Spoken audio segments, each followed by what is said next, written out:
Coming at you from Scratchable Studio. It's that time again to rage across the internet. It's your very favorite Werewolf the Apocalypse podcast. I'm your host, Porter. Sitting across from me, this guy. It's Daniel Tyson. Hey, everybody. And coming at to my very far left, it is the brains out of the operation, Mr. CJ. Leo. And way to my right, it is the fists of the operation. It's M. Hello. Brains and brawn. Just in very separate ways. Yes. And this guy. And then me. This guy. I am the hemorrhoid of the operation. And whoa. That guy over there. I don't want to be there. It's the pain in my ass, Mr. Daniel Tyson.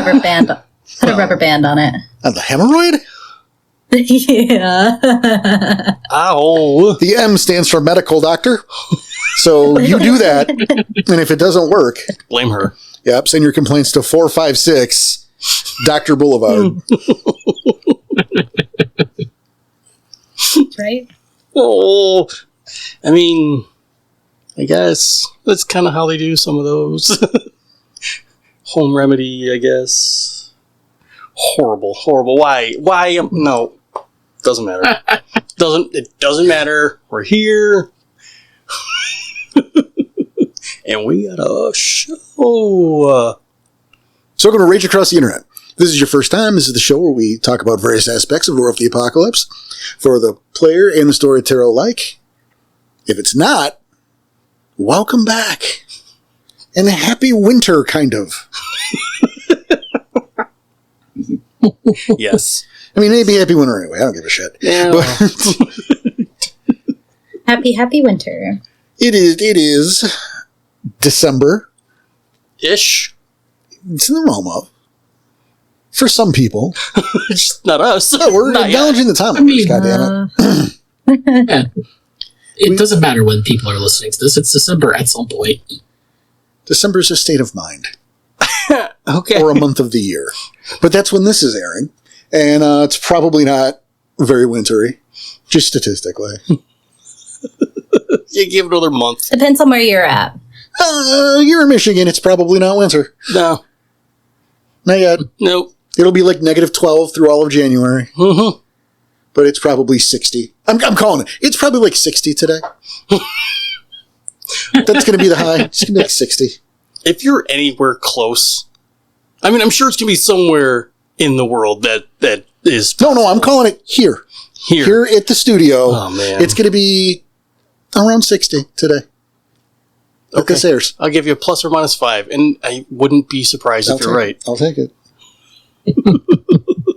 Fucking Porter Stradamus over here. Yeah. Mm-hmm. We'll see how it works out. Poor Stradamus. I mean, we don't need to bring my bank account into it. Christ. This is the show, folks. Yeah. We're here. No, we are in a simulacrum of a winter wonderland. Coming to you with kind of the last real show this year. Yes. We don't normally do this, right? Because we like to pretend we don't normally know. But we're going to break that facade for like 30 seconds. Yeah, just for a minute. You know, we've kept this backlog pretty well. And we've joked about it the last few weeks because, you know, again, in our world, it is November 3rd. Yes. And we're organized. Right, this is behind the curtain for y'all. And we're getting this huge backlog that we don't normally have this much of a backlog. No, this is the most we've done. But we're doing this so that we can give the staff, these three people on the air with me, December off. The staff. Jesus. I mean, it's fun to say. As a But, yeah. I'm giving the help some time away. As a help. We're the team. We're a team. We're doing it for each other. But I mean, that's the thing, is I want to make sure you guys have a good Thanksgiving, and I want to make sure you guys have December to spend with your families and shit. Right, So we had this nice backlog. And because of that, we're way ahead of schedule. we are. And we also made the decision. I made the decision. This was an executive thing. Is we were not going to do chapter 4 of the actual play this year. Right. This is the part that they're learning now. Yeah. Yeah. I didn't want to start it and then have us go kind of, do the New Year's and Christmas episode that we already had planned. Yep. And completely break the flow of Chapter 4. Right. So we're doing, we're going to do like a retrospective, and then we're going to do a Q&A for the actual play.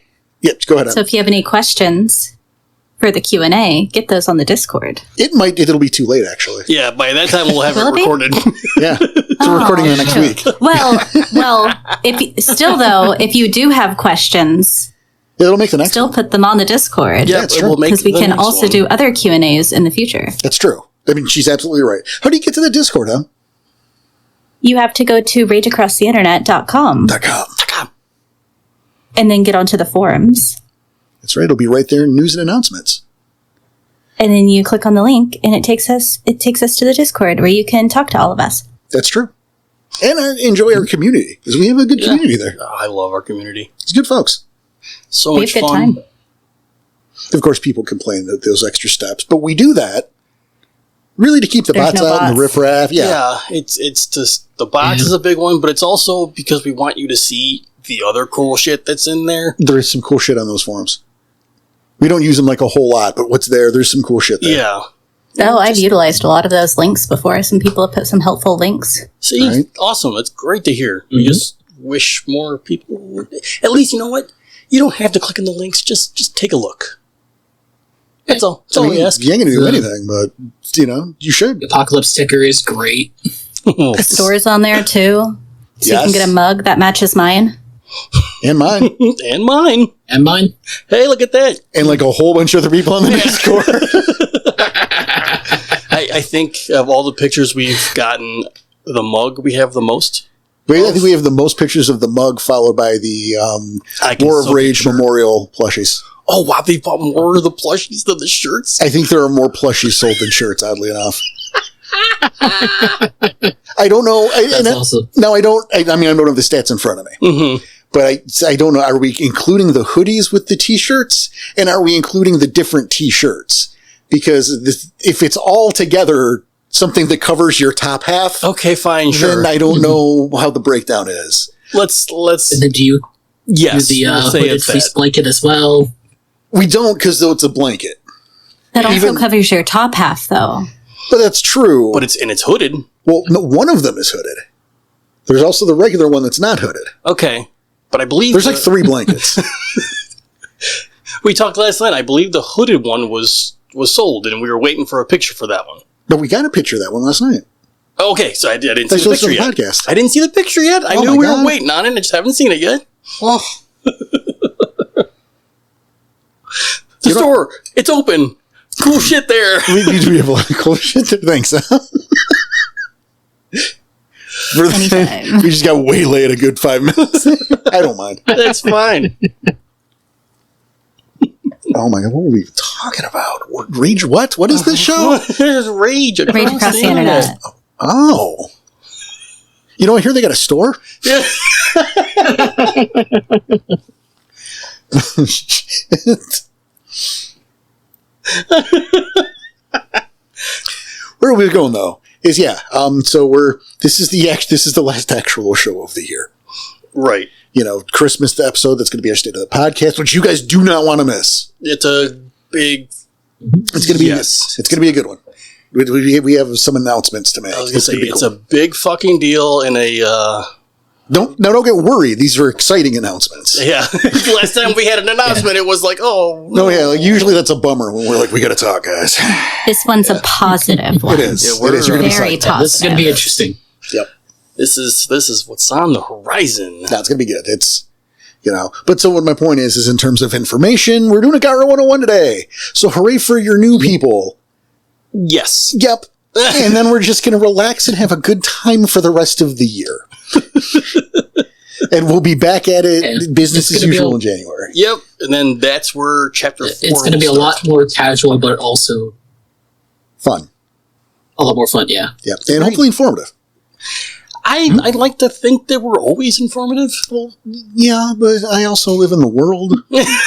Also, the next episodes are just nice and fun and relaxing. So if you're stressed out around the holidays, just come and relax with us. Exactly. We'll do that always. Yes. Always do that. Always. Yeah, exactly. We like Do what M tells you. That's how largely we get by. by doing what M tells us. Mostly. Mommy. God. You're welcome. Now I remember what I was talking about earlier that I couldn't remember. Now you and just, I have Danny, to keep it down. You just, Yep. you keep that to yourself and you let Mommy and Daddy run the show. Oh my god. I was just going to say, and I have to keep that Grounded. to myself. And I'm grounded. Go to the basement. Whoa. I thought he was supposed to be being punished. Exactly. That swing is not to play on. That's for something else entirely.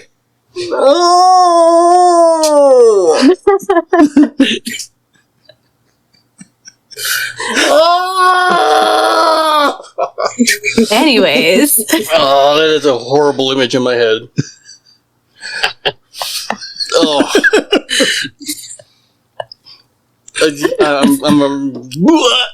All right, we have a show.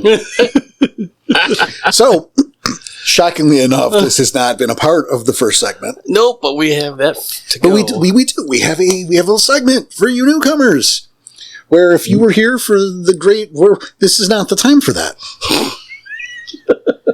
We usually open the show quicker than this, frankly, but that's fine. Jesus. Yeah, It's fine. it's fine. It'll be okay. We're going to tighten that up next year. We're kind of on vacation now. Yeah.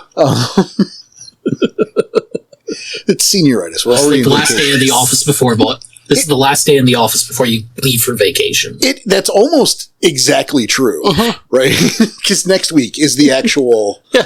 So it's yeah. So bear with us, guys. Yep. You love it anyway. But no, normally we start the show with a little segment we call This Week in Bullshit, where we spend, I don't know, about a half hour, frankly, talking about other things before we get into the rest of the show. As we talk about other things before we get into the rest of the show. So without further ado, This Week in Bullshit! I want a theme for that next year. Something. Little jingle. Jingle. Somebody send something in. It'd be fun. That too. We'll do it ourselves, both. Who knows? But let's get this started. Danny, Yeah.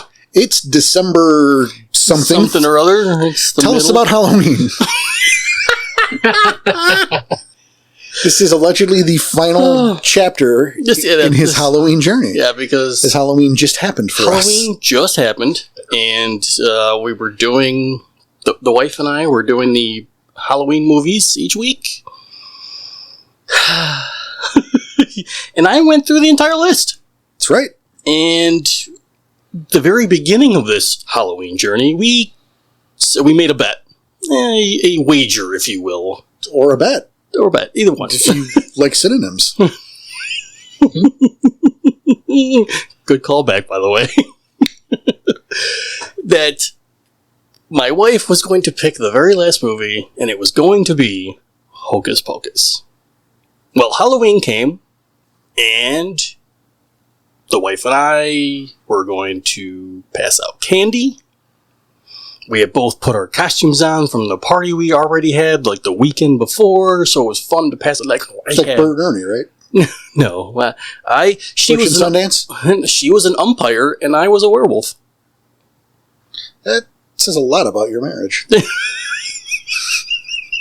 Wow! Why did I not put that together already? Oof. God. Buddy. Anyway, Jesus. So the plan was to watch whatever movie she chose, Hocus Pocus, Sure. on the iPad while passing out candy. I think we had more trick-or-treaters this year than we've ever had since the time that I bought my first house. ever, and probably put together. That's absurd. Yeah. But, well, There was over 100 kids. well, you somehow live near an elementary school. I do, yes. And oddly enough, this is the second house I live next to. I don't know how you keep getting away with that. I knew that was coming out. Well, I actually went to a Halloween party this year as well, and there they were passing out candy as the trick-or-treaters came. It was more just like food and people getting together. And I had never been to that kind, like I've never passed out candy before for Halloween. Long Really? story. Okay. Yeah, I was raised in a religious cult, so we were never at home on Halloween. We were in the cult. I want to spend instead. time on that later. Yeah, we can definitely another time for sure. But I didn't expect so many trick-or-treaters. There were quite a few. It was very interesting.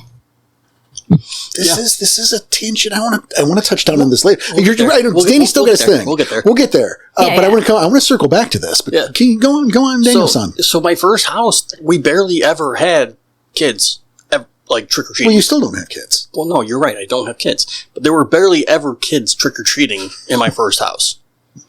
In this new one last year, there wasn't that many because it was like cold and rainy that night. So we barely had kids last year. Well, weren't they still building the sub a little bit? Yes. Okay, so well, that's a factor too. It's a huge factor. So Oh, now the sub is completely built up. There are like over 100 houses in this subdivision. Yeah, like Danny lives in a sub. That, like the epicenter is this elementary school. It's like Castlevania. It's pretty close. That might be the spot in town to go then. 'Cause Right? I've heard Yeah. that towns have like a spot that everybody just drives to and then walks around. It wouldn't surprise me. I was And like if I were a kind of kid, that.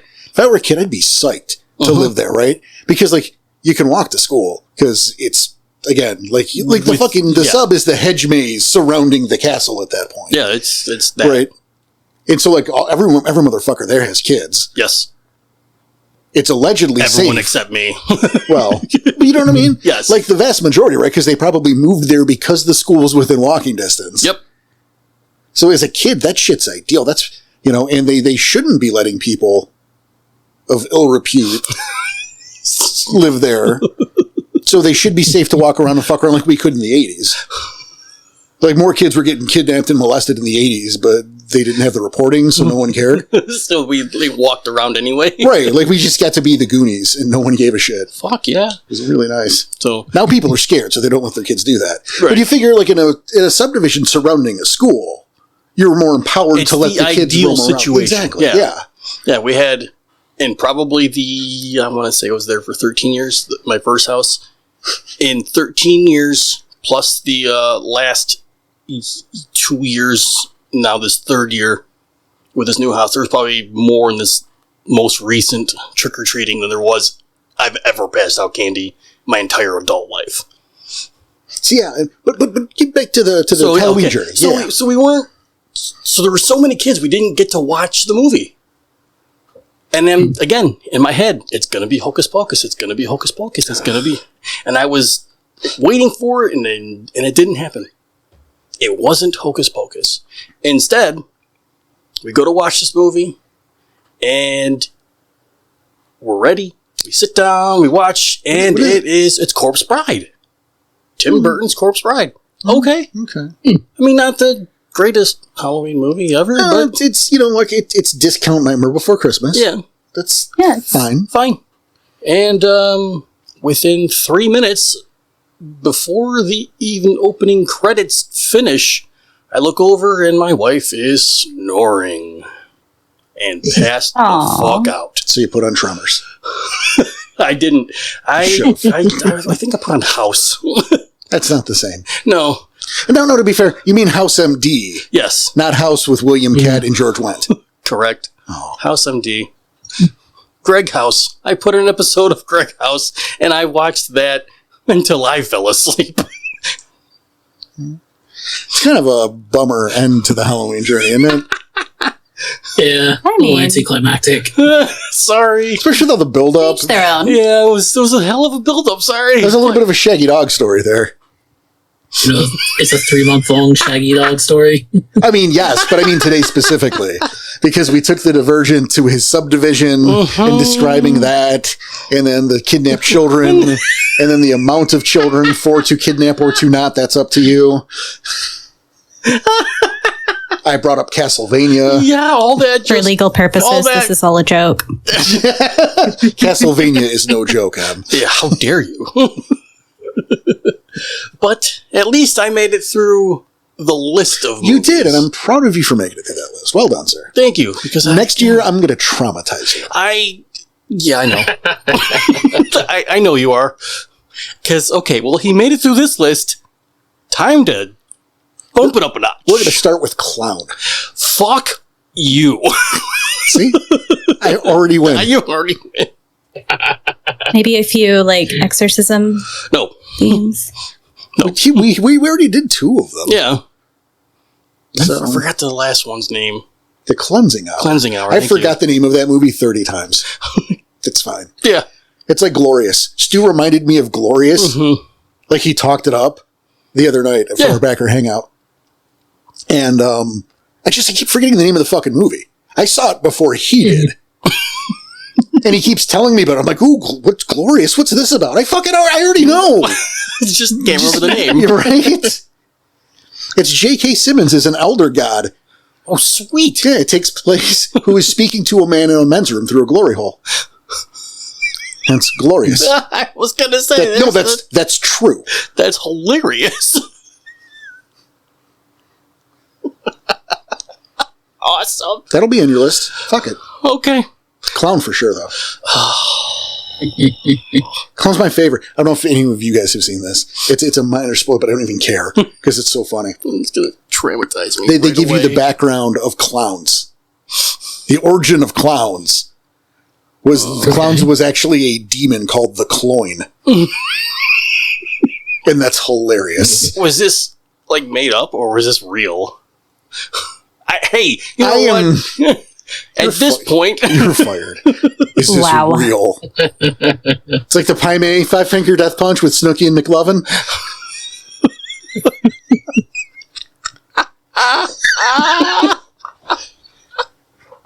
That's a cut that you will not hear on regular air. Touche. Yeah. That is from our postmortem series. And if that goes to resale, that's getting cut because I should not have named them. I know. I dropped some names on some shit. I'm just saying. I should not have done it. Snooki and McLovin. There you go. Right. Yeah, but then I directed people to where to go to see the people that I called Snooki and McLovin. Yep. What do you mean, you were there? And you probably listened to it a little bit. Oh my God. It's been a little bit. So, yeah. So we spent a lot of time on you today. Yeah, I apologize. I know you got some. I know I got something to do, but you got something. Yeah, so I watched a movie that I know Porter's been wanting to watch called Trap. Yes. 2 nights ago. Yeah. Celebrity name, sure. And so I didn't know how I would feel about this. It's, one of the M. Night Shyamalan movies. So, didn't know how I was going to feel about it. Watched it. I really liked it. And I don't know, it's interesting because recently a lot of movies have been trying to do this celebrity pop culture, putting in like influencers and stuff into the movies, right? Oh, yeah, right. And it makes me cringe and want to crawl into a hole a little bit sometimes, most of the time. No, I'm right there with you. I get agreed. I get mad. This movie, I feel like, did a really good job of combining that with being a good movie. It didn't even focus on any of that. But, you've got your main character, which is played by the celebrity that you just named, Josh Hartnett. The celebrity you just named, that guy. I'm not going to say anything that's not in the preview. But, he goes to a concert with his daughter, and there's a trap set up for him. Yes. Oh, yeah, it's this movie. Yeah. I forgot what it was called. Yep. Yeah. See, I did too. So, but we talked about this in the air. I was really excited. Please go on. Yeah, so, there's a huge trap set up for him. So he's, sitting there the whole time trying to figure out how to get out. So I was really surprised because they so well combined this like pop culture icon while using social media and telephones, along with there being like this drama of this being this killer that's trying to get away. And it was just so, I feel like, well done. There were parts that I was like cringing at, but I was still like super interested and like into the movie. I'm worried. Yeah. And, I'll tell you why. Because I did not realize that M. Night Shyamalan was involved. He had a long cameo. Of course he in did. it. Like the longest cameo I've ever seen. Like he had several lines. I feel like it was well done though. And I feel like I've talked to this about Porter. I don't know if I talked about this on air before, but sometimes I like look up the Rotten Tomatoes score and the IMDb scores and kind of judge movies a little bit based on that, but not following what they say. Right. If I see a low percentage, I usually go, that's probably a good movie. And if I see a high percentage, I get skeptical. No, and that's the way to do it, by the way. Yeah. And this one is right down the middle. Ooh. It's like I'm nervous because he's a hack. And he's done a couple good movies, but largely he ruins things. I dare you to watch The Happening. I've seen The Happening. So I dare you to do it again. I was going to try to think which one that is. That's the one where Marky Mark talks to plants. Oh. No, thank you. I've seen it and I didn't like it the first time. I saw that shit in the theater. I was so mad. Yeah. I don't. One I know of is the one about the beach that makes you old. Yep, there's that one. How about the live-action Avatar movie? That was okay. We don't talk about that. Boobs, yeah, it was M. Night Shyamalan. That didn't exist. It did. This one, I don't feel like this one was a hack, though. I feel like this one was pretty okay done. Like, it was, I enjoyed it. I didn't feel like turning it off at any point in time. It feels like it gets saved by the acting. I hope you're right. Mm-hmm. And I wanted to see it. I was excited to see it. I still want to see it. I'm skeptical because he's involved now. I would like to point out also, you should watch the other old people one, The Visit, I think, which was that one too, yeah. His found footage movie where they go to visit their grandparents, and it's a horror movie. No, I've seen that one. And it's got the rapping kid. The rap what? No, I liked The Visit. You liked Who's the rapping kid? He's an 8-year-old that raps a lot in the movie. I'm into found footage, though. And it's unconscionable, and it might be a war crime. Like, that's the character, or this is like a rapper who's in the movie? No, he's definitely not a real rapist. It's just a little kid being a little kid. It's a little white kid. He's like, yeah, I'm the shorties, and I'm all the best, and my grandparents is all the rest, and they poop in the pants and they chase me around, and the movie is footage that was also found. Jesus Christ, what did I do? I don't know what that was. I think you blacked out. I think you did. I think I really did enjoy The Visit, though. I think this one was better than The Visit, though. Well, but I do really enjoy found footage. I was going to say that shouldn't be hard to do. No, that's true. You do everything, and that's I just that kid though. There's no excuse for that kid. Oh my goodness! There's kids actually act like that. That doesn't mean we have to see it. It's bad. Movies are largely, you need to base something in reality in a movie. You know what we're gonna do in our show notes section. We are going to include a clip of that kid rapping in that movie. Okay. And I want the audience to decide. And I'm just going to say decide. Just, that can be enough. Okay. Well, thank you for saying it out loud, so now I don't have to write it down. And while I'm listening to it and editing, I just put it in there. And so that's going to go in the show notes, it's got to go in the announcements, and on the stupid Facebook, so we're both going to have to work for this. But in summation, I think that The Trap was a really good combination of being a good movie mixed with some popular culture things. So it was their version of Lady Gaga, right? No, not really. No, it's not. I thought it was. Yeah, I mean, it's not actual Lady Gaga. No, it's their version No, of it. Like Lady No, it Cranberry was- or something? Ravenwood? It was. I think it was called Lady Raven, but it was more close. of like a. I think the hype around it was supposed to be more like that. The blonde girl that sings that makes me in the 9-hour car ride. Anyways, Lady Gaga? Yeah.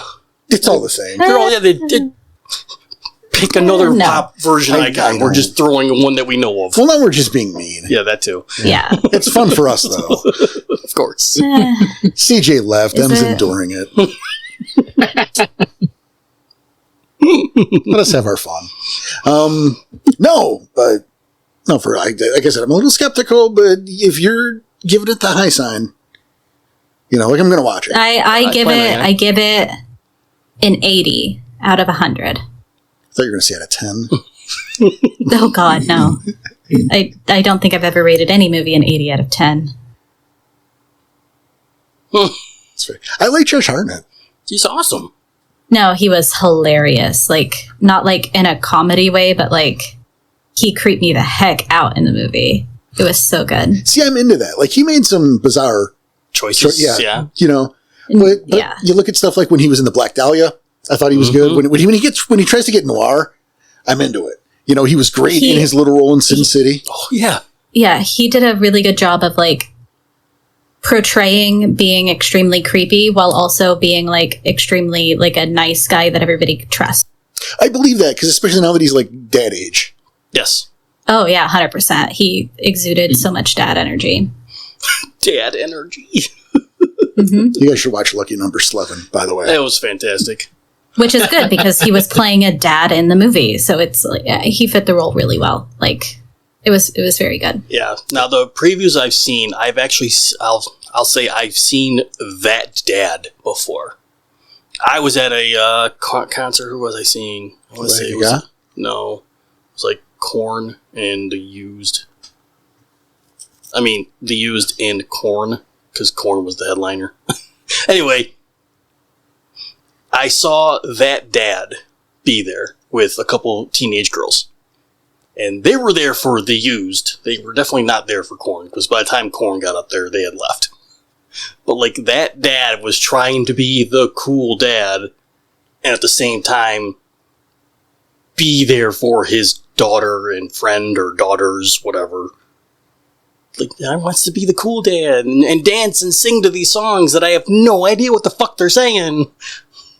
So I seen that guy, and from what I'm telling on the previews for Trap, that's what Josh Hartnett is doing. That's my guess. Okay. I can give you one spoiler now. He doesn't dance. Good. Does he sing? Yes. No. He's just he's being a very good dad in the movie. Also a very bad dad all at the same time. It's very entertaining. He's a good dad, but a bad person. Yes. Fantastic. Anyways, what do you guys got? Anything else? Yeah, I'm going to take control of this here. Oops. No, we talk about kind of like how Josh Hartnett, right? Like he's gotten old. He's like dad man now. And this comes back to a movie that I am extremely excited for, but am super pissed is not out as of this recording, but has absolutely been out for like a month as of this airing. Okay. And that is, was it Heretic with Hugh Grant? We're okay. I've not even heard of this. I'm so excited for this fucking movie. I haven't even heard of this yet. Like obviously we can't do the trailer. Mm-hmm. I would put the trailer on for the fucking three of you if we weren't recording.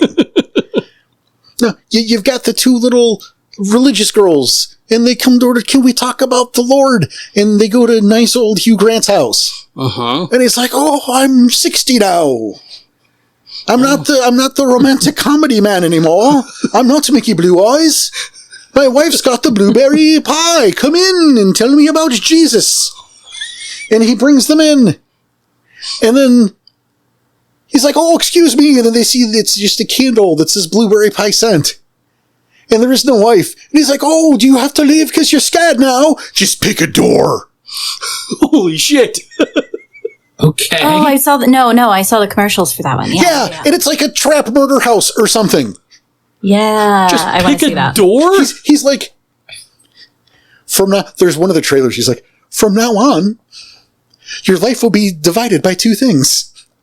The time before you chose and the time after. Oh, shit. Evil Hugh Grant is amazing. Wow. Yeah, I might have to check this trailer out after we record. Fuck yeah, Heritage looks so No, it good. looked good. I wanted to see it. Right? It doesn't come out till November 8th, and I'm so pissed. How dare you not be available for Halloween? Yeah, I don't think I've ever heard of any movie ever with Hugh Grant that wasn't a romantic comedy. I think it's true. This might be his Yeah, first. he looked like creepy as heck in that trailer. Right, but it's Hugh Grant. Right. You've known him forever. He was on the Pop Pop with Drew Barrymore. That was, oh, isn't that cute? Ooh, look, 4 weddings and a funeral. And the time you cheated on Liz Hurley for some reason. And then, you did Mickey Blue Eyes. We were like, oh, forget about it. Yeah. And then now he's like, oh, we flayed alive. Oops. That might not be in the movie. I made that part up, but. Maybe. to see charming old man Hugh Grant. Also a serial killer. Right? Possibly. Do his level best Hannibal Lecter. I'm in for it. I'm in. That's awesome. Right? I'm looking this up when we're done. Oh. That'll be fun. There's a break between episodes. Yeah. Fuck yeah. Yep. That's my one for right now. I've been looking forward to talking about that for a while because it's been months I've been watching these trailers going, give me the movie. All right, CJ, round us off. Recently, I've been looking into some more. Been looking into some interesting TTRPGs from one particular indie developer. It's a guy called Tom Bloom. He's done a bunch of artwork for various things. His big thing is a webcomic called Kill 6 Billion Demons. That's a hell of a title. It is. Yeah. And recently, it was one of the things of, I was talking to somebody about, or they were talking to me about Hunter for a little while. And it was one of those things of like, as they're describing this, I had found this game called Kane a little while ago by this guy. And I'm like, this sounds like everything you want it to be. You want Hunter to be you want this, but in the World of Darkness per se. Because this is a game where, you are hunting the monsters. You are, for the most part, just a human, and you're very easily injured. But it's leaning more into, like, the anime-esque, like, superpowers, and anytime you would be near death, you just take an injury up until a certain limit.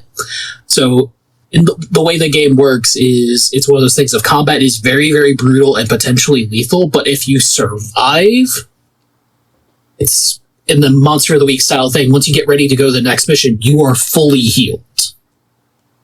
So none of this, oh crap, I'm in a wheelchair now because my legs are broken. Got to bring that memory back, huh?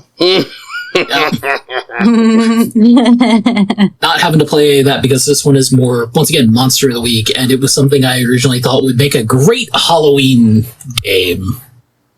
And this lovely I found it too late, sadly. What? No, really, I didn't hear you. Which one of us? M? You said M? No, I said on this lovely December morning. Oh, sorry. Yep. That was it would've recorded made a back great at Halloween the beginning game, of November. Yeah. It would have made a great Halloween game, except I found it, like, the week of Halloween. Oh. Still, that's neat. See, we talk about stuff that's not real fun occasion for half the show. Yeah, for just a minute. It's fine. Yeah, if you want an idea of like the general vibe of the game, it is a cross between stuff like Chainsaw Man, if you've ever seen that, Jujutsu Kaisen, the Persona series, and it gives off very Buffy vibes at times. I love, and I wish I could share Mhm. How Danny's eyes glassed over as soon as Yep. you started talking about anime. Yeah. Yeah, that was for everybody listening. I knew that would be completely lost on Danny. You're welcome, backers. He glossed over and he's like, oh, he's talking about those Japanese cartoons again. No.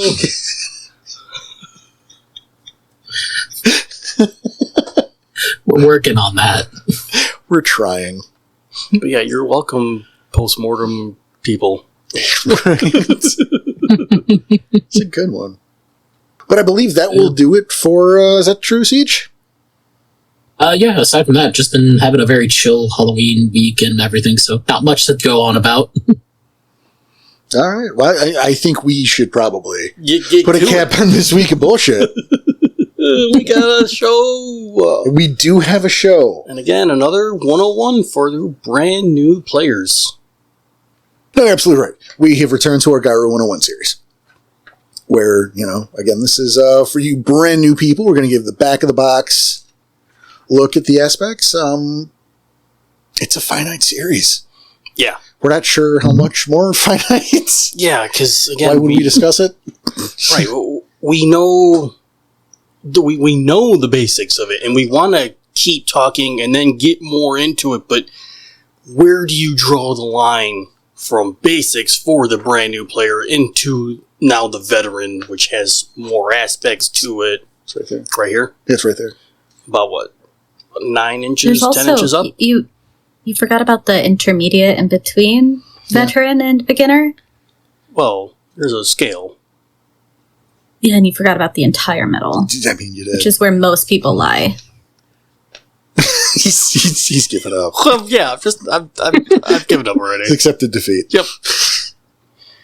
So yes, this is our back of the box basic. And so what we're covering today is actually making the character.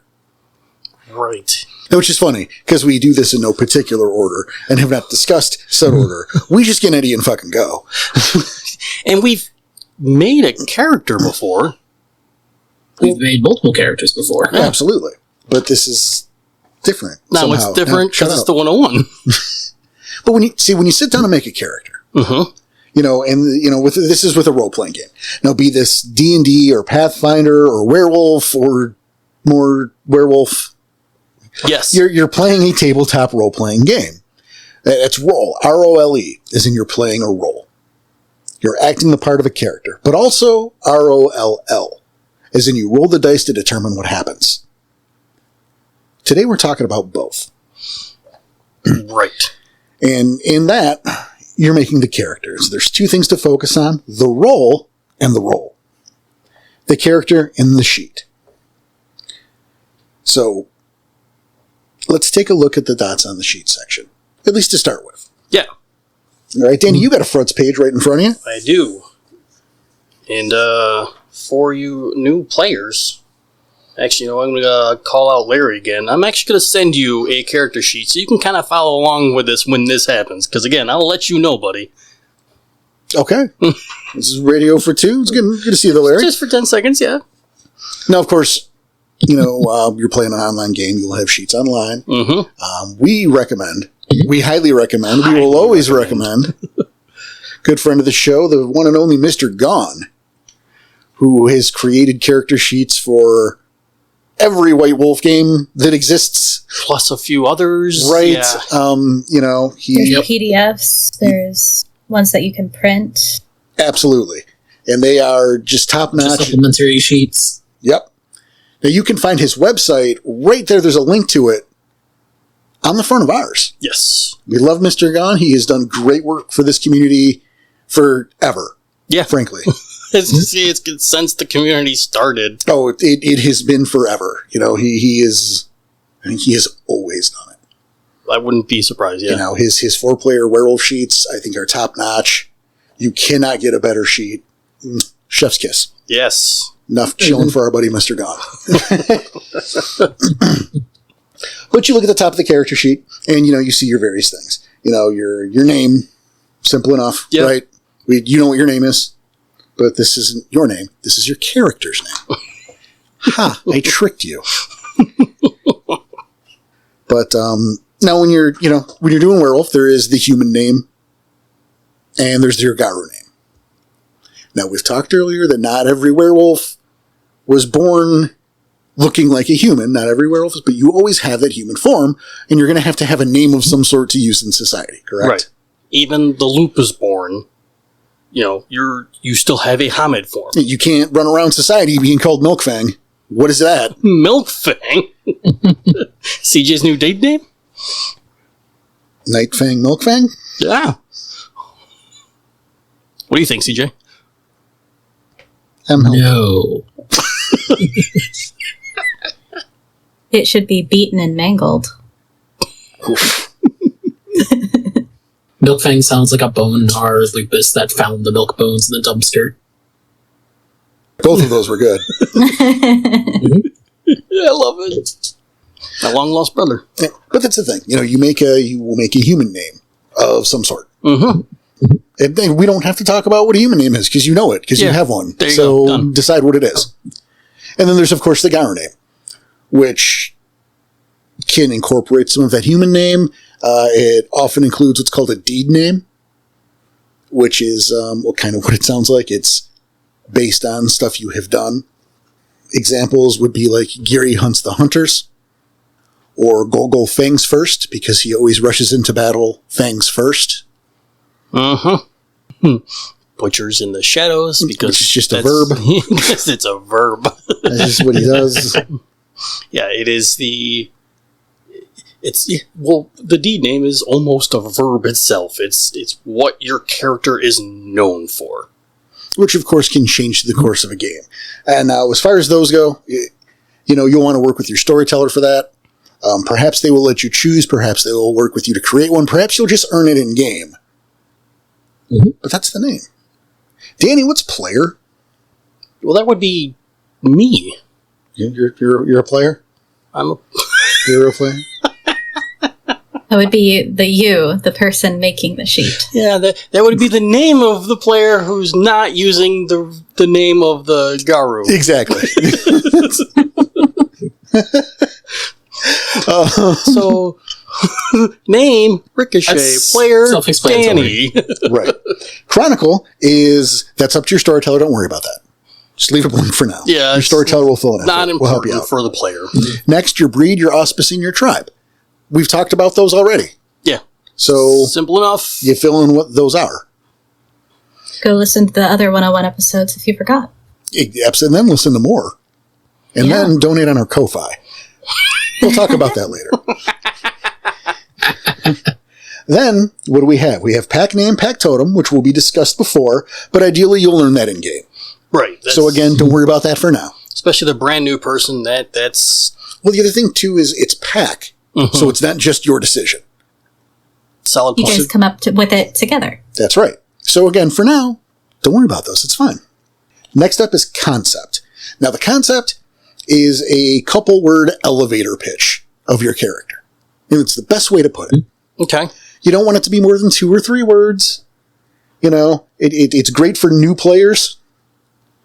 Something like Jaeger Gorefist's concept might be one-armed thug. Okay. Fair. Nightfang's original concept was just wannabe hero. There you go. Okay. Right? It's the couple words. It's the elevator pitch. You want the boss to approve it in a couple seconds. Now, I push for more. But you are brand new to the game based on this series being helpful for you. So the concept, lean into it. It's the couple words to help you guide how you make your character. As you go on, though, I find it more and more useless. Yes. And more just like a springboard. Because wannabe hero is not enough. Yeah. Exactly. It's something that even in my own personal character creation, concept is one of the first things I fill in of trying to do that elevator pitch, but then by the end of it, I try rewriting it or just writing a new one that sums up the character. I imagine it's probably one of the first things you can write down and throw in your head to get an idea of who the character is, but it's also probably the first thing that goes. it's the first thing you get rid of, because as that character starts to grow, they should. I mean, yes. Okay, you're stopping me here, so No. I agree. Mm-hmm. But we got to remember, we're doing this for the beginner guys. Right. So it's useful for you guys to get started. Mm-hmm. Just as you get more experience playing, it will be less useful to you because you'll get better at this. Okay, that's fair. No, because I see you stopping me going there, and okay, yep. Again. Well, we do that because we're used to a different, Yep, again, it's the 101. So exactly. That's what we're here so for. we got to keep it. Yeah. Em? Yeah, it's just like a couple of words. I think whenever I come up with a concept, I usually go for like something that encapsulates who they are, or what they have grown up in. And so I think for Carly, the thing that came into my head for her was I like the idea of a gunslinger, but not guns. Not at the time, at least. I was like, okay, I want a crossbow character that also is kind of regimented. And so I was like, okay, crossbow wielding military brat. And that was the first concept I had for Carly Emberstring. And see, there you go, right? It's a great starting point. It's succinct, which it needs to be. Mm-hmm. A concept needs to be succinct. But it's that great starting point to get the elevator pitch of who your character is.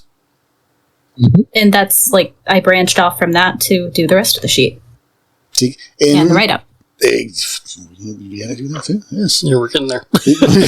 So next is the 3 A's. The 3 A's. AAA. Attributes, abilities, and advantages. Oh, not Alcohol's Anonymous. That's M's concept.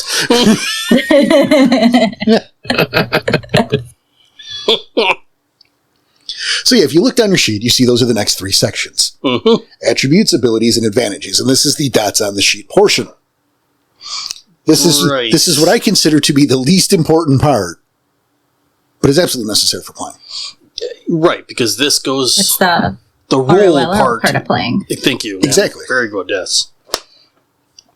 So what you do here is you look at these categories, right? So we start with attributes, physical, social, mental, right?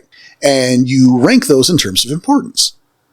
So the first category, you get 7 dice, or 7 dots, then 5, and then 3, to distribute between those 3 categories as you see fit. Yeah. And that's based on your character concept. What do you think your character would be best at? Physical feats, social feats, or mental feats? Or just having feats. Yeah. You'd want to put points in dexterity for that. Well done. Thank you. Well done. Now, we're not going to go over what these do. We're not... No, it's good enough. They kind of speak for themselves, though. Right, especially the attributes ones, yes. Yes, and when they don't, well, the book describes what each do very clearly, and you have a storyteller. But we're not going to read all of these, and that's ridiculous for a show right now. Right, you know how to... Yeah. I'm not going to describe strength to you. Yeah, this is the basics. This is the summary. You can read for a little bit more. Exactly. And then you follow down. You go to abilities, and you do the same thing. You pick which one of those 3 is the most important, second and third, and those stats are 13, 9, and 5. All right. Moving on. Actually, before we move what are the abilities? We have talents, skills, and knowledges. Yes, we do. Yes. So you pick which one of those, you order those as well. It's not a straight down the line thing. Right. So if you hit, physical for your attributes, you don't have to go from physical down to talents. That could be your least important for the character. But I believe for my character Carly, it was skills, talents, then knowledges. See, there you go. And that's the thing is everyone should be different. Now, in this section, probably you have to check with your storyteller. Okay, because the golden rule is a thing, and the golden rule says if the storyteller doesn't like the rule, he can change it. It's an official rule. That way. That's the official rule. Yeah, no, I know. I thought it was always, if you don't like the rule, change it, but now we're leaving it to the storyteller. Well, because that's not an individual thing. Right. CJ can't go, I don't acknowledge botches. which would be a damnable lie if you've been paying attention to our Let's Play. That's why I'm laughing.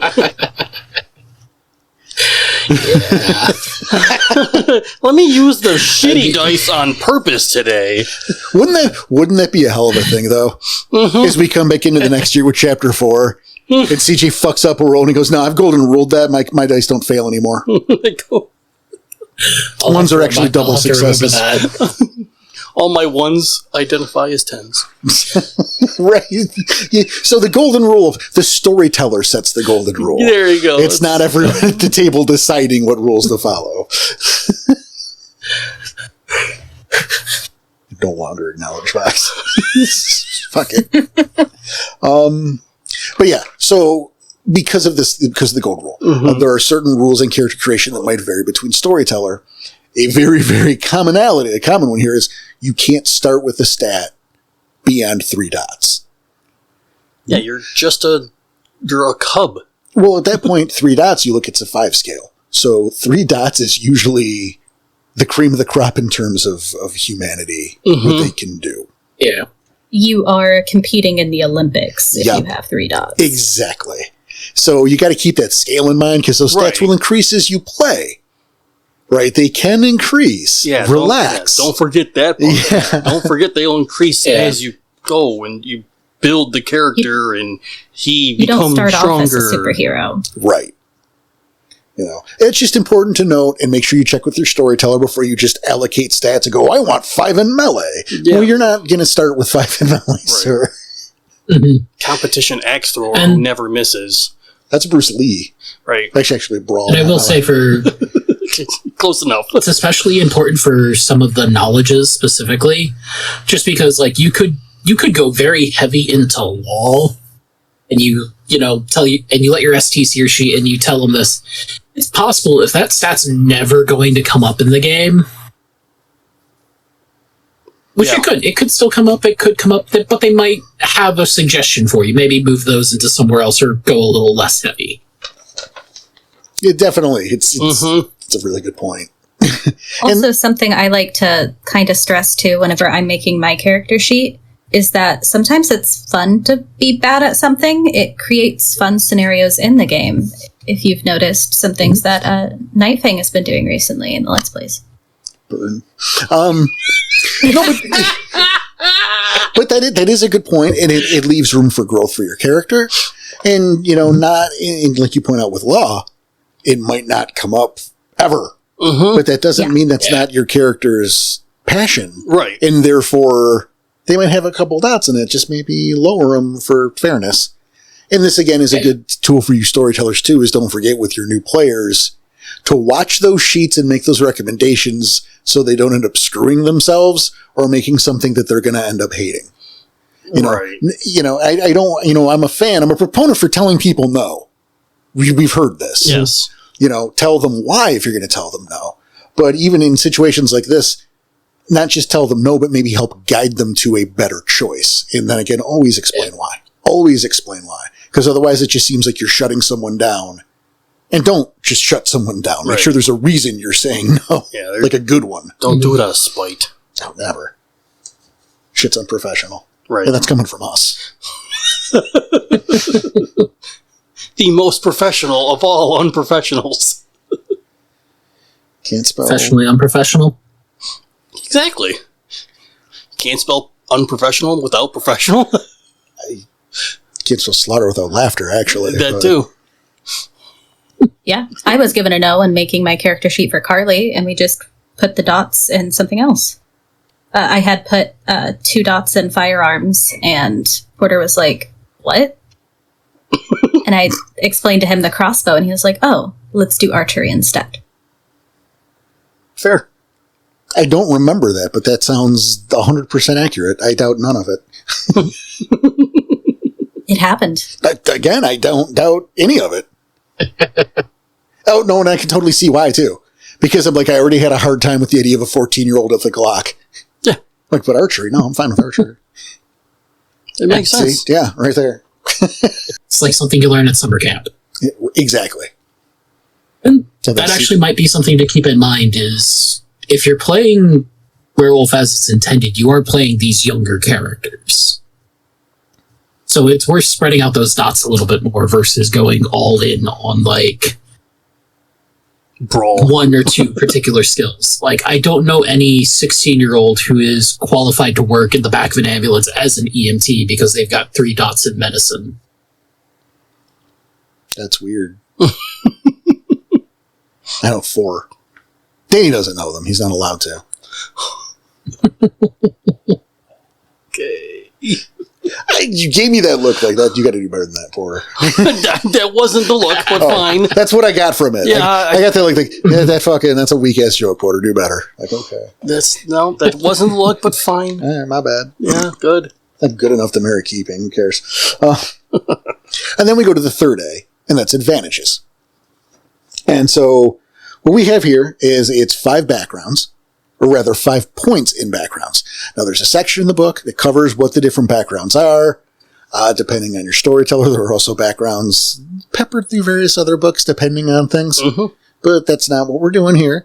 What you do is you go through those backgrounds, you find the ones you want to take. They are, in fact, advantages, just extra stuff to help start the game. And you have 5 points to spend how you see. Go ahead. Yeah, it could be things like having some allies, so like some friends, or a small fetish, or a mentor. Which is a weapon. Do you mind? Not. Oh, yes, fetishes are weapons. I do believe we kind of touched on that. I think we did. I think we did. I just, 101, I want to make sure. Because they might have skipped that Just one. So. Or money resources. True. Maybe you have a little bit of pocket change. I would, if you're doing this, I would actually caution you about going all in with fetish. Uh-huh. It's a trap I've seen new players make. You know, I'm going to get a super. You're not. You shouldn't. Hey, they're saving you the no. Exactly. Exactly. I can see that happening. I can see a new player going all into fetish, and then they'll like, look at that. I have this big thing, and like, oh, but they forgot about the litany, and highest kill goes to the highest of station, and then they get it taken away from them. You know this, Danny. Uh-huh. And I think you know this, CJ. And you may know this, Em. I couldn't just say you guys might know this. I'm sure. You guys might know this. But my first character bought into a Grand Clave. I didn't meet the Gnosis requirements, but no one knew what that meant. And I just got to keep it. Because there it was. It was on the sheet. The storyteller didn't say no. Because he was a bad storyteller. Yes, he was. But he was also brand new, though. So he didn't know any better either. Okay. You know, he didn't help me make the character, so I didn't know why I couldn't have it. Mm-hmm. I didn't understand the Gnosis requirement. Because he just put the book in front of me and let me go. Yeah. So I didn't read that section because I didn't know I needed to. He gave me the stats, and that's what I did. And that was wrong and a mistake and broken as shit and incorrect and should not have happened. And now we know better. Exactly. Half the battle. But you could get like a small fetish, like Carly has a small harmony flute. I believe Ricochet has the necklace with the fang on it that glows around Worm Taint. Correct. Just something small, helpful, and useful in certain scenarios. Absolutely. And there are some in the book, and you could work with your storyteller and come up with something maybe, but 101, so maybe, you know. But we're just saying don't go all in on that.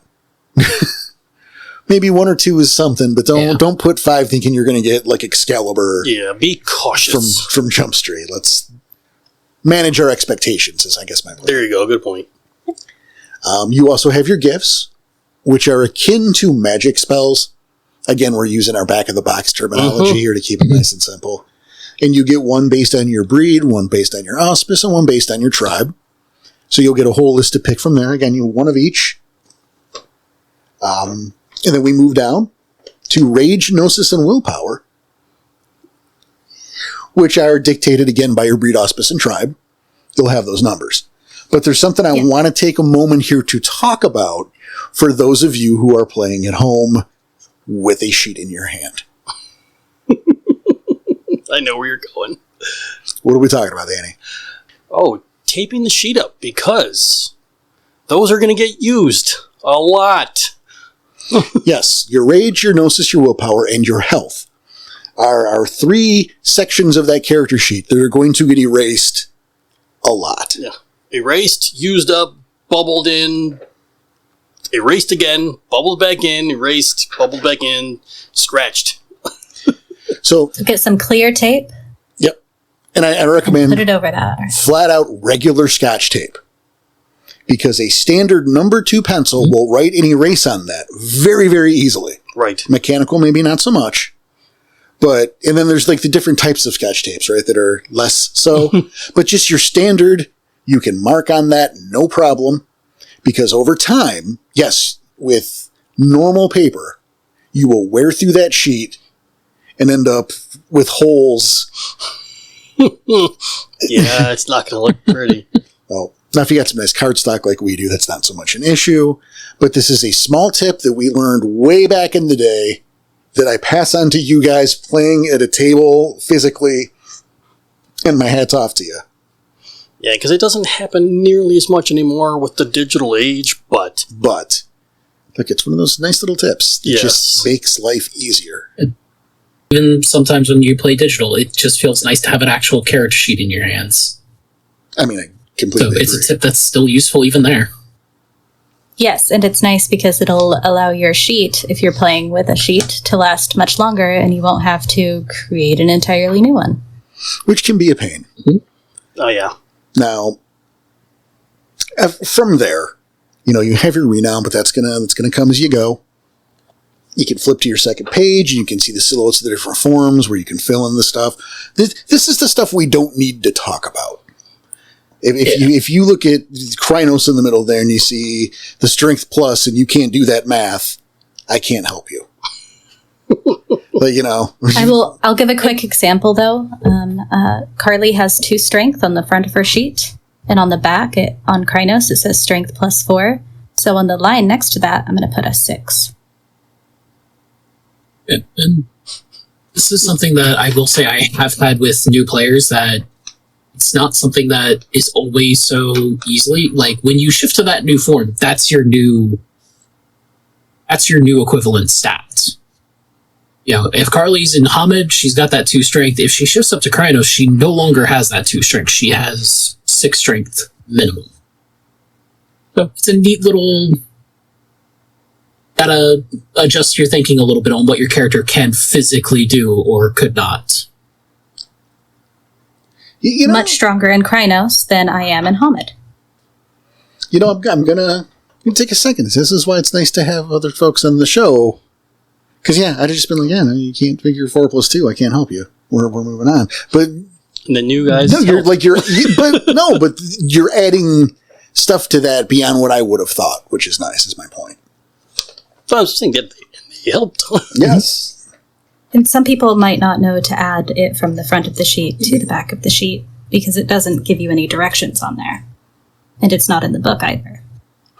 No, but see, that's my point, because I never would have even fucking thought about that. So it's good on you guys to come up with the stuff that I'm not seeing. That's what I'm saying. I'm saying fucking good job. Yeah, he was complimenting both of you. Right? Thank you. Thank you, Porter. Man. Hey. What we're here for. So then, okay. So, like, now, at this point, you're kind of done, but you're not. We have things like freebie points, which is a fun, arbitrary...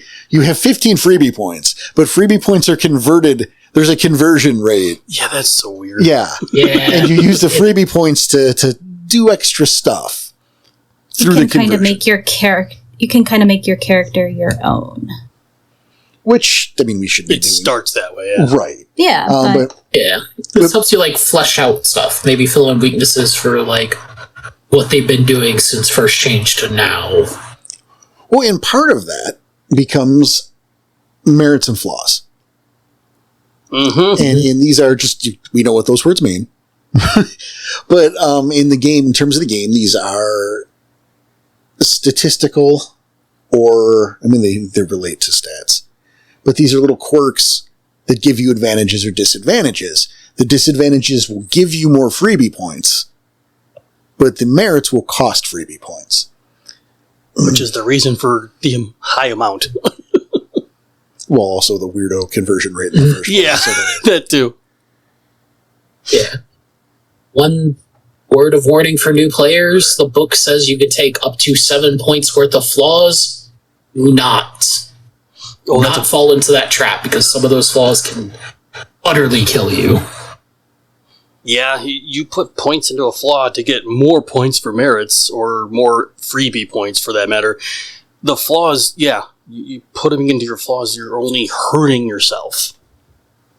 So I kind of I tried staying that away from as much as possible. Hell, I don't think I put any flaws.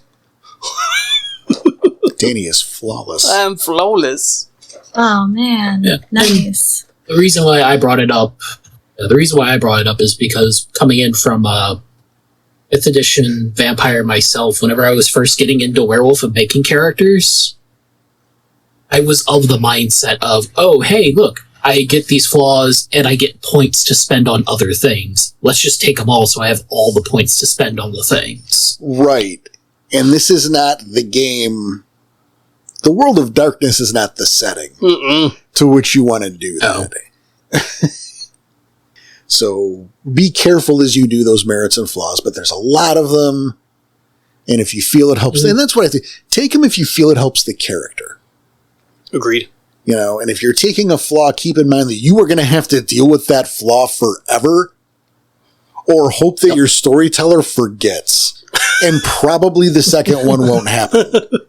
Depending on situation. Well, it's... But at the same time, really, are you taking it for that reason, that you're just hoping your ST forgets about it and you're just gaming the system to get those free points? Right, don't do that. That's not fun. Exactly. The other thing I thought it was important to touch down on is nature and demeanor. It's not something we lean on very heavily, but we are not a 101 episode. So... For a brand new character, it's, I don't want to say super necessary, but it would help.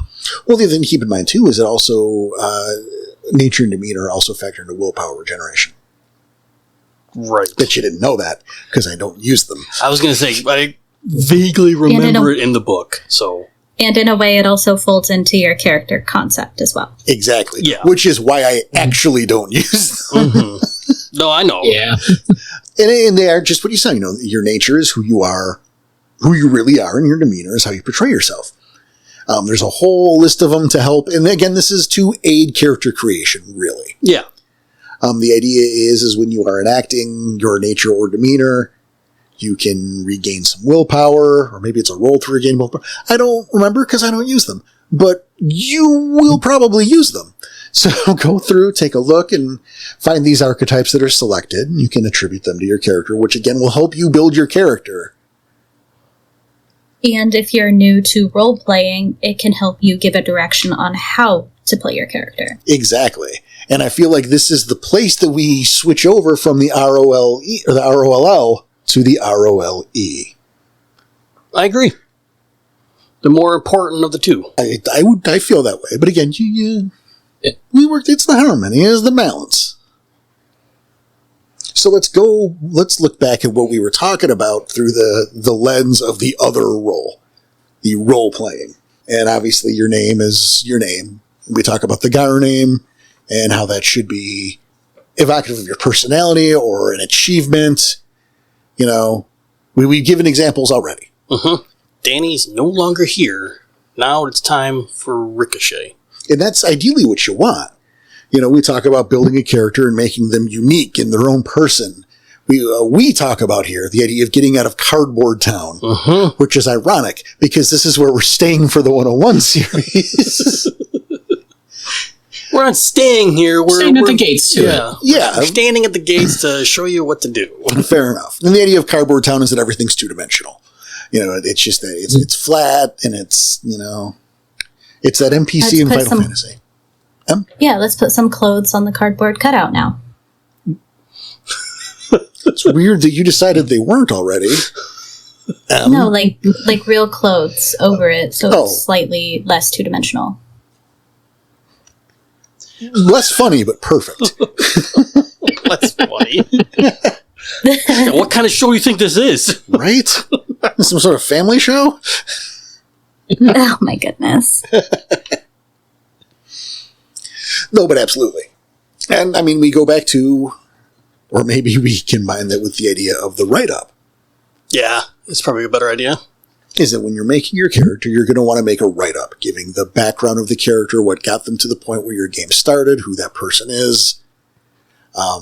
Ironically, I Maybe feel... some justifications for, like, backgrounds and stuff. Absolutely. Mm-hmm. Big time justifications. Big time justifications. You know, I feel very strongly that the earlier you start as a character, like the earlier in the world the character is, the more the details about their human life are important, or I guess their wolf life if you're playing a lupus, but also those details quickly become irrelevant. Yeah, I was going to say, it matters up until a point. Because you're no longer that person in society. Right. Like that person is all you were, but now that's quickly getting overwritten by your introduction to the Garou Nation and that life. Right. Yeah. But it's a good way to get started in playing the character. Exactly, because that life before was all you knew. Mm-hmm. So it was the totality of your experiences and what made you who you are until today. It's John Connor finding out that the Terminator's real. Yeah. And ultimately, it, like, helps shape some of, like, how your character behaves. But yeah, after your rite of passage, it kind of stops mattering who you were as a human. Right. You know, but it does help to guide, and I feel like this is higher levels. Let's not spend too much time with it, right? But it helps guide how you react to the change in your environment. Mm-hmm. But again, practically, what you want to do is you want to factor in where your character had been, where he has come from, because again, it's your character's life experiences, and you are playing this character. You know, it's often, people often make their first character a lot like themselves. Yeah. Mm-hmm. And there's nothing wrong with that. In fact, it's very common for people even to put parts of themselves even at a higher level. Not everything, but something. Yeah, it makes it maybe a little easier to play out, to Right. role play out. And to bond with the character. That too. I just wouldn't do it one for one. No, don't do it one for one. Bad idea. Super bad idea. It's easy to go, well, this is how I would react. But you're not you, and this isn't the real world, and you're not a werewolf. So guess what? Yeah, yeah that's why it's a bad idea. Let's stretch the premise a bit. And depending on the player, it also leads in the territory of if something bad happens to your character, who is essentially you. Yes. Some of those feelings might bleed over more than they're supposed to. And we don't want that. Absolutely not. Bleed You want to is have a good bad. time when you play. Yeah. Bleed is bad. It is just a game. We promise. Have fun. Yep. Like we're talking about making it as real as possible, but that's for the sake of the game. Right. But like how You make want to feel real. that this person is a real person. You don't necessarily want it to feel like it's you. Right. It's like the difference is when this game is over, it's like the ending credits roll. Right. And then it's like, that was a good show. And then you move on with your life. Yeah. So how I make that real when I do my character sheet is like, I have quite a few dots in manipulation as Carly, but that's because within her human life, when she was, not a Garou yet, she had reasons to lie and manipulate others. And I also have a few dots in archery, and that's backed up in my write-up through having learned how to shoot her crossbow from her father. So I kind of round in the dots from the sheet into the backstory so they have a reason to be there and a story why. Which is very important.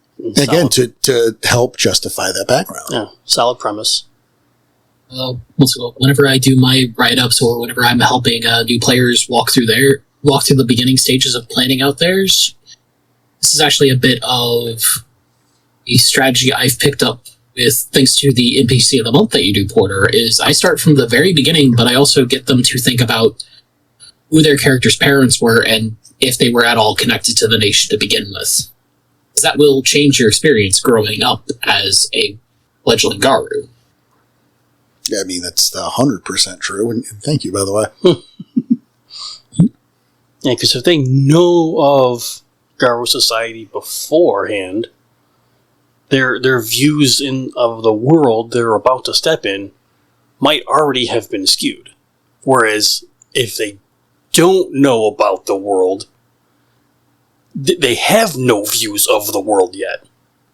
So they might be learning for the first time, or they might know of it, and then they're thrown into it, and now they got to figure out what to do. Well, it's definitely a lot easier to adapt to the Garou Nation when instead of hearing about Johnny Appleseed and George Washington or whatever or Paul Bunyan for bedtime stories, you've been treated to stories of Brat Slaughtermaw, Rustles the Heart of the Worm from the Great Hatebringer, And Moldy of the Fenner. and Gogol things first. Indeed. And it also leads to potential fun little character decisions that you can make of what if your parents did know about the nation and everything, they've both been kinfolk, nobody's bred true in your family for a while. What if they decide to try sheltering their kid? Not expecting him to become a Garou. What does that do to your character after their first change? It's fun little just knobs that you can tweak to make a different character. Absolutely. What if they were brought up, again, hearing those stories, being told that they're going to be the one in the family. Mm-hmm. And so now they go out to the nation with this expectation. What was it? The character Chance, who showed up with a bag packed and a letter from his dad like he was going to summer camp. Yep. I love that. Oh, my daddy says I can be here. I brought my skis and I got my duffel pack to do some hiking, and you're going to throw that in the fire, first of all. Don't tell anybody, but there's a hidden compartment full of candy. That guy's in for a rough time. Yep. Yeah.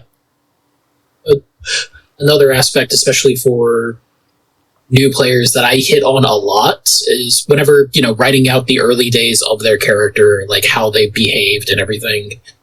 I remind them that even from day one, the Garus still have that rage, even if they don't know what it is. Chances are, as a younger character, your Garus had disciplinary issues or some kind of issue. You would like anger management or a sense of like authority that they believe in themselves, or just being the weird kid in school who doesn't like being around anybody.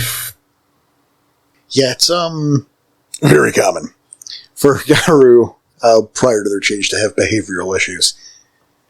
There is the quote, the curse, which is generally humanity is being wigged out and freaked out by you. Because they can kind of tell. They don't know, but they can... Yeah, they know something's wrong. They just don't know it's you. Right, like that guy's creepy. Why? It could even be that you were the popular kid that bullied everybody. It's true. Mm-hmm. You gotta go along with what Cindy says, because she'll dump pig's Otherwise blood she'll on you ruin on your the plug. life. Because she'll dump pig's blood on you? Yeah, on the prom. Mm-hmm. What a bitch. Oh, did I rip your dress? Sorry. It's going to look better in red anyway.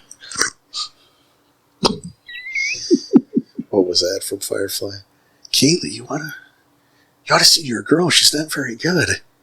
She made you a dress looks like it was bought in a store.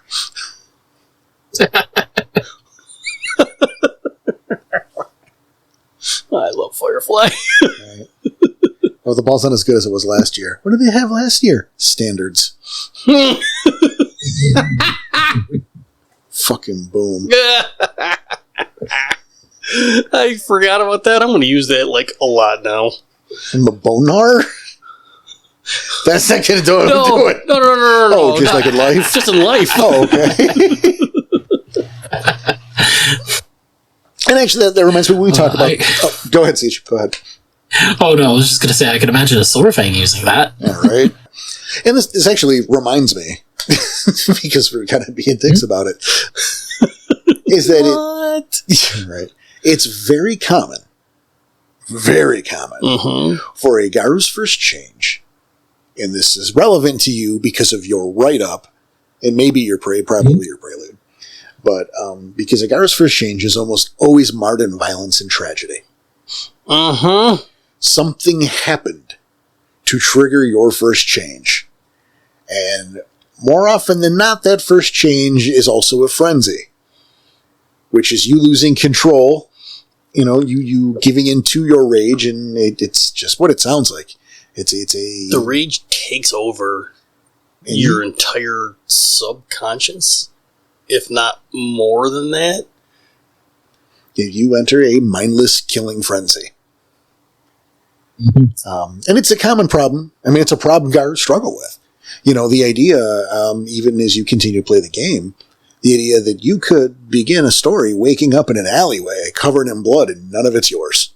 You have no memory of where you were or what you did.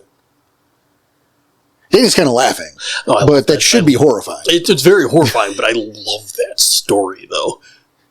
Mm-hmm. But it's not uncommon. That's the problem. Right. It's part of the horror of the game, is the lack of control from self. But so it's good to keep that in mind when you're writing your backstories. What's the thing that triggered it? Was it something as simple as a fight with your sister over a sweater? Nice callback. Thank you. Were you at the prom when some sick asshole came in with a gun? Did you come home after curfew and your dad smacked you around a couple times and this was the final one that did it? Any of those? Mm-hmm. Oh, or maybe it was something as simple as, you're walking home from school and somebody drunk just hits you straight with their car. Like, that's a pretty fucking shocking moment that could probably trigger that. A little bit, yeah. Mm-hmm. Maybe get caught in a fire. Well, that would suck. Yeah, it would. But I mean, the point is, it's a traumatic experience. Yeah, it almost always. So you figure, what happened? Not always, but it is something to factor in. The first change is just a time of very high emotion. Stress, anger, sadness, something triggers it, and the switch flips. Yep. And you have your first change. And from that point on, you were always Garou. You might have thought you were human. You might at least say human, because as your first character, you should be Hamid. Mm-hmm. You thought you were human. You were raised as a human. You were never actually a human, but you'll learn that now that you are Garou. Because, like Em said, the switch has flipped. This is with the world now, and that becomes a very different and fun experience diving into that world, especially for the first time. Does your character just embrace it? Have they always been a little psychopathic to begin with, and it's just another day for them? Are they kind of bitter because they've been living a lie their entire life? That's a good angle. Plenty of ways you can take it. Oh, for sure. And every different player / character is going to be different. And for sure embrace it. I think back, I don't, because I do not have this great experience. Right. I didn't have a good storyteller to begin. I just fell in love with the material. I'm not even sorry. No. But the idea, right, of being in character and discovering the Umbra for the first time. Your first interaction with spirits. The idea of being brought beside the fire of a cairn. This crisp air, the way the bonfire just cuts through it, and the smell of that smoke, while you're hearing some gruff old warrior tell you stories of ancient heroes, slaughtering their enemies to help save the world, and how you now have the potential to grow to be one of these heroes.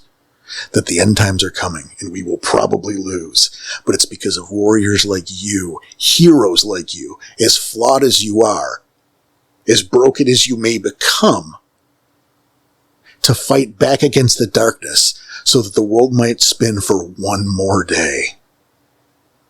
I mean, fuck yeah, right? Yeah. And good on you, because one, that was a fantastic little around the fire speech. Thank you.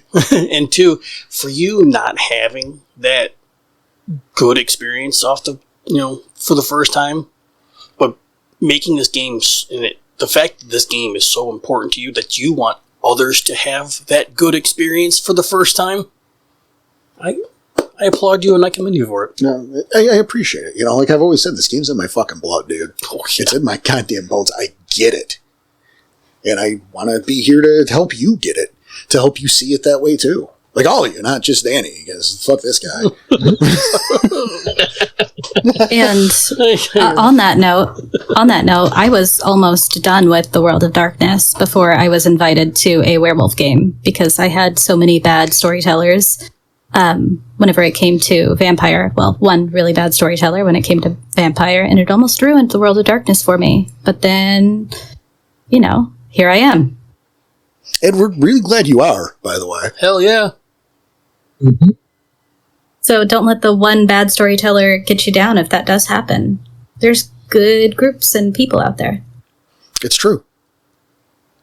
And, you know, if you're a storyteller out there and you're having problems with a group, I'm not saying it's your fault because I'm not there for the situation.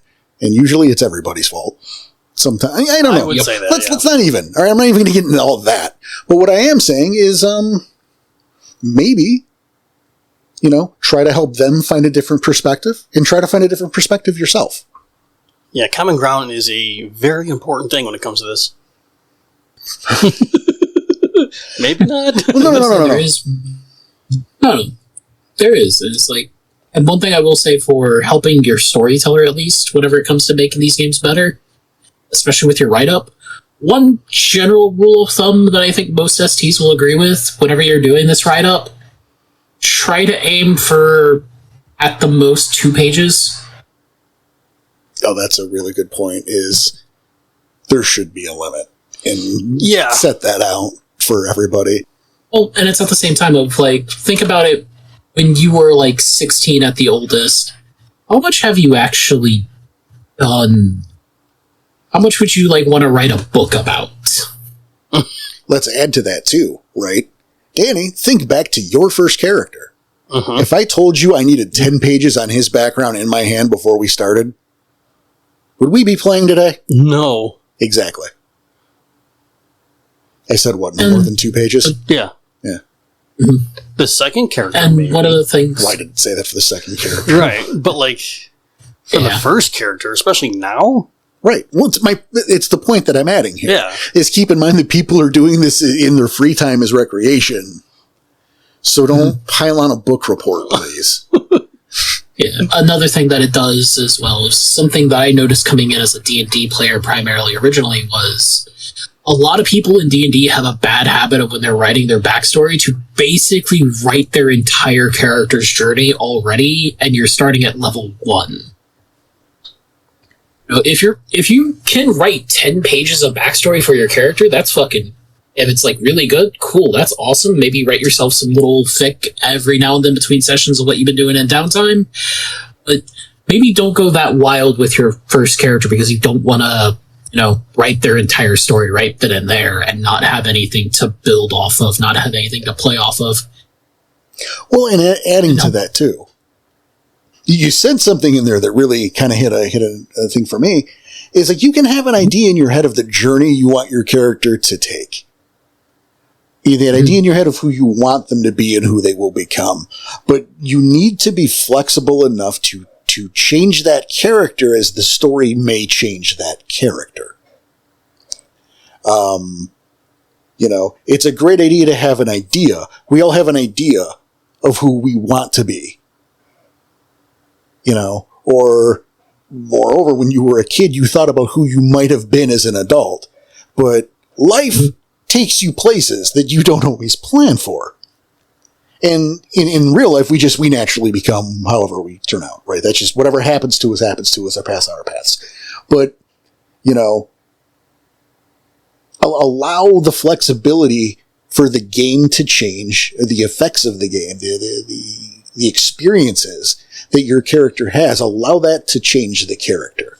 Allow them to grow. Yes. You know, you can't just be, well, he's going to be the noble king, so he will always be the noble king, no matter what happens in his path. You know, allow it to change so your character can grow and grow into its own person naturally through the events of the game, like you would, right? as a person. Exactly. Change through time. So your character is going to change throughout the course of the campaign. Like, I can say 100% certain where Nightfang was in my head of, like, where he would be when I was writing the character versus now is two completely different spots. Same. Yeah.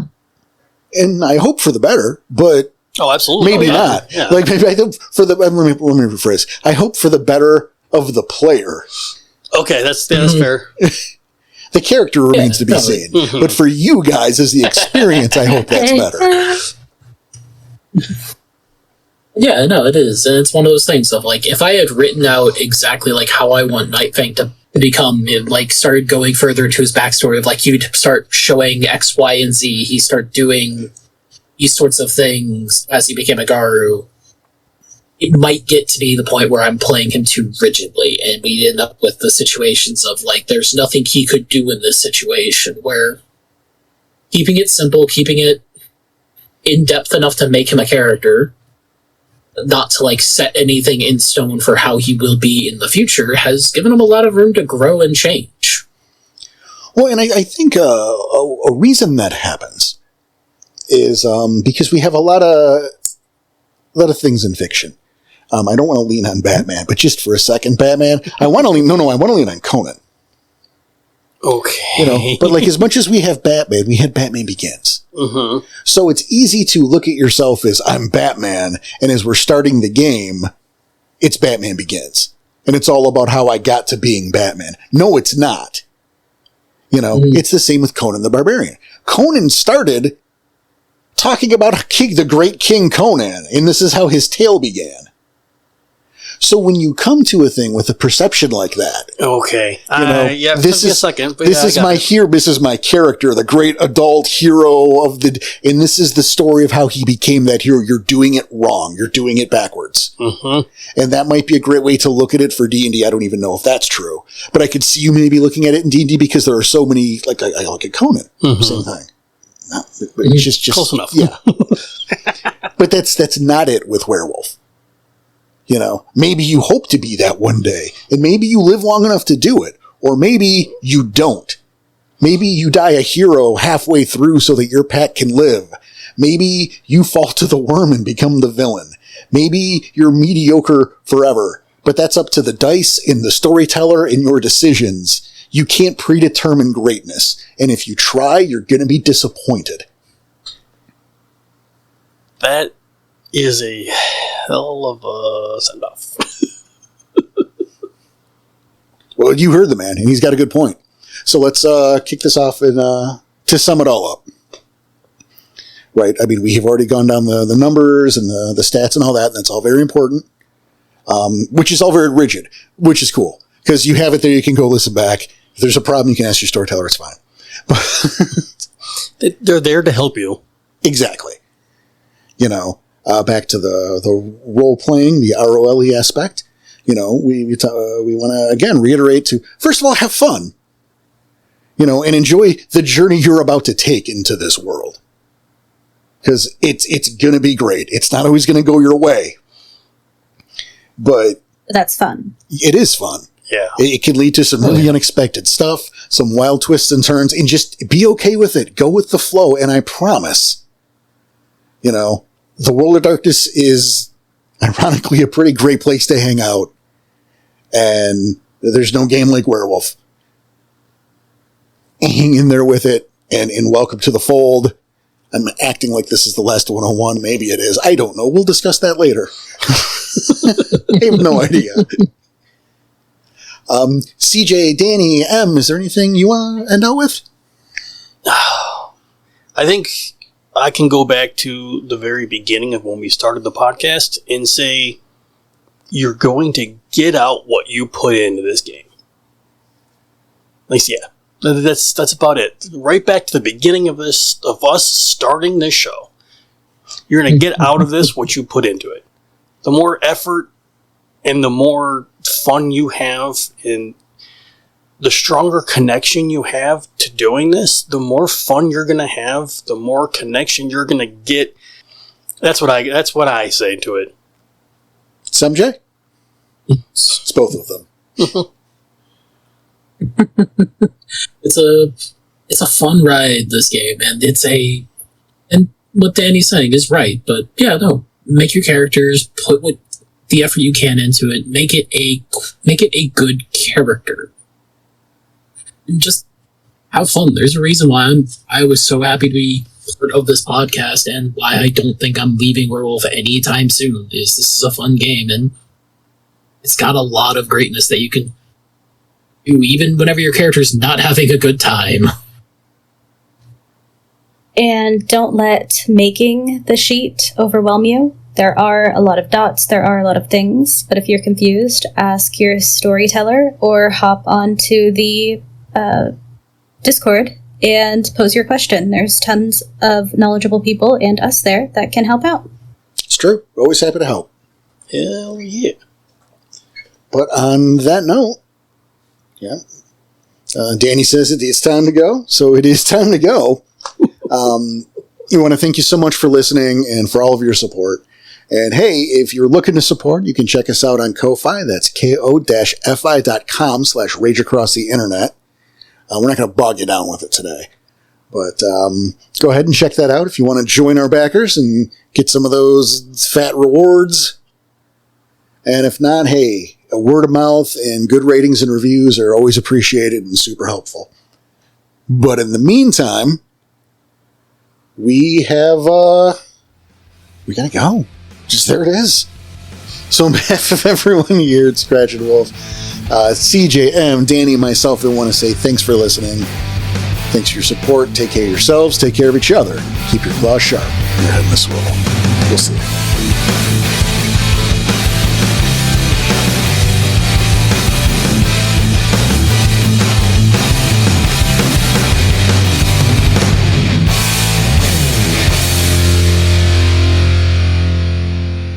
Oh, the ball's not as good as it was last year. What did they have last year? Standards.